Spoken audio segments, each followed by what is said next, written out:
This Reanimator deck is insane. We're going to cheat out one of the mightiest creatures in Pauper, Ulamog's Crusher, as early as turn 2 and start attacking right away. Ulamog's Crusher is not only a massive threat on the battlefield, but its Annihilator ability can devastate your opponent's resources if it gets to attack. So, how do we pull this powerful play? Well, we got a plan. First, we'll use cards like Faithless Snooting or Raffine's Informant to discard Ulamog's Crusher from our hand. Then, we'll cheat it into play several turns earlier with cards like Exhume or Late to Dinner. And to catch our opponents off guard, we'll give it haste with Dragon's Breath or Bitter Reunion, so they won't have a chance to react. But that's not all. Our deck is packed with other cards to support our strategy.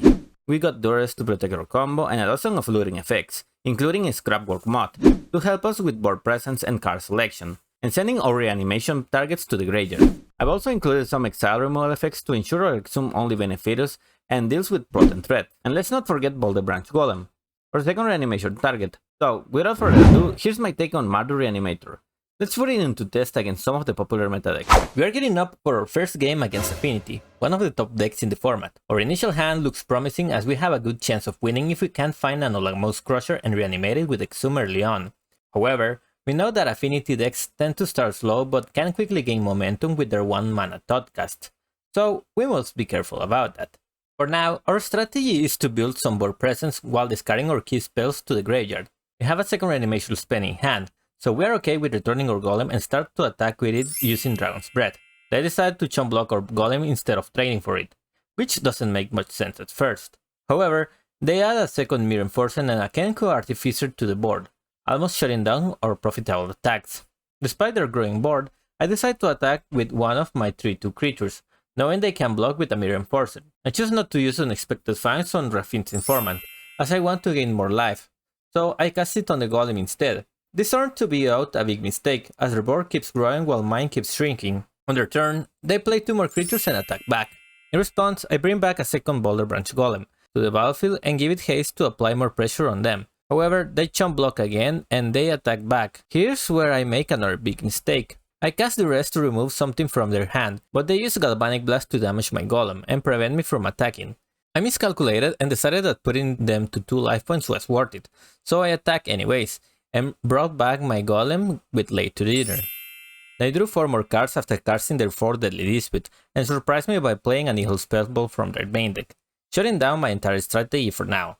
At this point, I realized my only plan is to hardcast an Ulamog Crusher, but I want to discard Late to Dinner right away, so I just do 2 lands and pass the turn. They then cast 3 consecutive Thoughtcasts to refill their hand, but surprisingly, they just pass the turn back to me. I tried to bait out their graveyard removal by targeting Raffine's Informant, but they let it happen. Unfortunately, this doesn't change the situation, as I can no longer attack. A few more turns pass, and when I try to cast Ulamog Crusher, they reveal a counterspell, denying my chances of resolving my win condition. Now, with the board in their favor, they start attacking in the air, thanks to their indestructible lands, while I continue to search for answers to stay in the game. Finally, I found an opening to resolve an Ulamog's Crusher and pressured them while their indestructible threats are tapped. They block as they should, but the tiebreaker for us is the Blood Fountains, which can return their recently dead creatures to their hand and cast them for nearly nothing. They bring back the Kenku Artificers, adding 2 more lethal and indestructible flyers to the field, and at this point, I decided it's time to move on to the game number 2. We sideboarded in 6 artifact hate cards and remove ones that won't be as useful.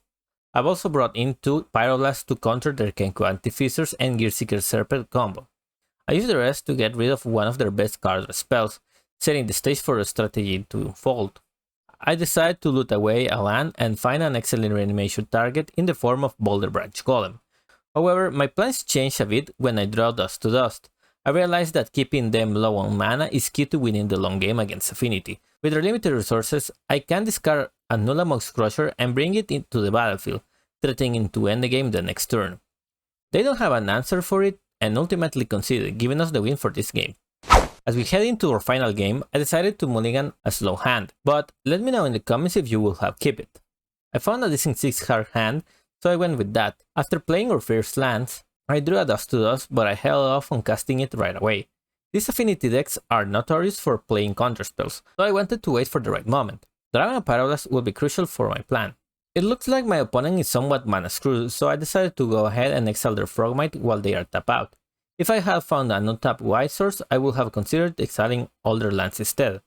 Nevertheless, this allowed me to get ahead in the race. On their following turn, they play a tier land, cast a Deadly Dispute, and then played a Thought Cast. Since they tap out of the blue mana, I saw the opportunity to counter their card draw spell and bring back my win condition in my turn. Unfortunately, they had removal for it, but I drew a second reanimation spell. Still, I decided it was worth getting rid of their mana first, and that's when they ultimately conceded. Our second match is against the newly introduced Poison Storm deck, a deck that I always wanted to cover but never had the chance to make it work the way I wanted. You'll see why in just a second, but if you're interested in me covering it in the future, let me know in the comments. But my opponent and I take some time to set up our game plans. However, I must say this is a pretty much one-sided match.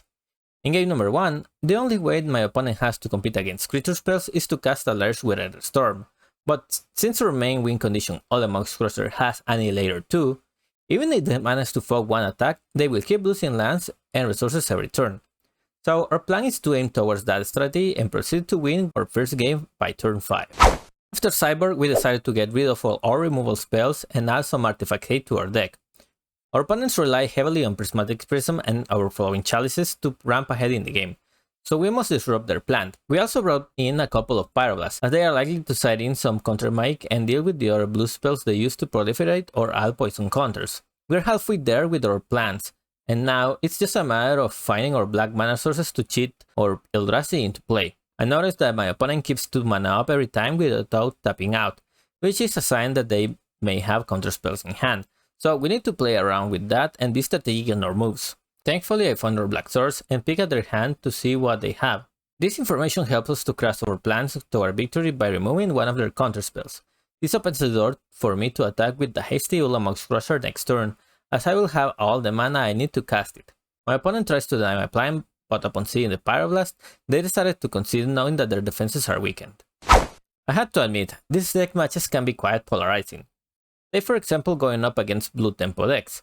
If I can find a way to deal with their creatures or land an early duress to resolve an Ulamog Crusher, the first game can feel almost unwinnable. And against some aggro decks, even if I manage to cast Ulamog Crusher, if it's not early enough, I'm still at risk of losing the game unless I find unexpected fangs to unstabilize. On the other hand, there are matches like the one we just saw or against Altar Tron, where it feels like I got a free win. These decks have little to no way of interacting with my board, and as you can see right now, not disrupting this deck is terrible news for my opponents. Our final match is against Esper Familiars, a combo deck that relies on reducing mana cost to enable infinite strategies if left unchecked. I keep a decent hand, but I have to be careful. While they may not have regular removal for big threats, they do have access to Snap, which can bounce my Ulamog Crusher back to my hand once it hits the battlefield. For now, I'll keep up the pressure by attacking, but spoiler alert, I made some mistakes in this match, so feel free to spot them as we go along. My opponent uses a snap to bounce one of my attackers, which is actually good news for me as it's one less snap I have to worry about, for now. They play a few more creatures and pass the turn. Since I have a late to dinner in hand, I decide to bring back my Ulamog Crusher now while they are tapped out, forcing them to find an answer for it. Fortunately, they don't, and I follow up by casting Rafin's Informant to dig through my library for a second reanimation spell, just in case I need it. Although I didn't find what I was hoping for, I can still give my creature haste and launch a massive attack, forcing my opponent to sacrifice some permanents and take a huge hit to their life total.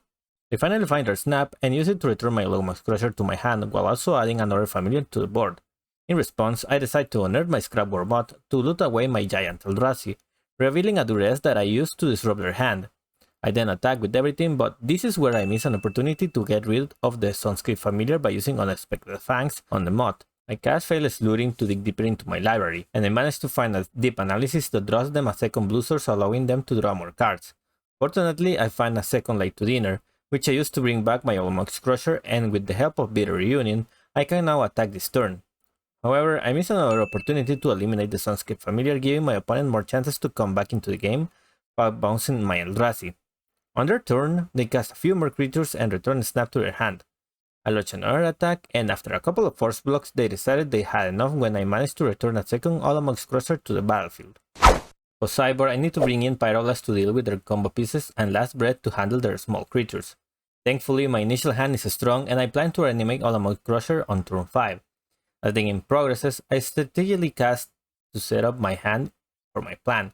They add more creatures to the board, but it doesn't matter. I'm ready to reanimate Ulamog's Crusher and attack freely, just as I had planned. Even if they return it to hand next turn, I have the plan to loot it away with Faithless Looting and give it haste with Dragon's Breath. I can then bring it back with Exhume, even though it means allowing them to return their Moldrifter to the battlefield. But as luck will have it, they can find a way to deal with Ulamog's Crusher, and I am able to capitalize on that by pressuring their life points. After they play a Moldrifter, I know the game is in my favor and victory is within reach. Enjoy the next video.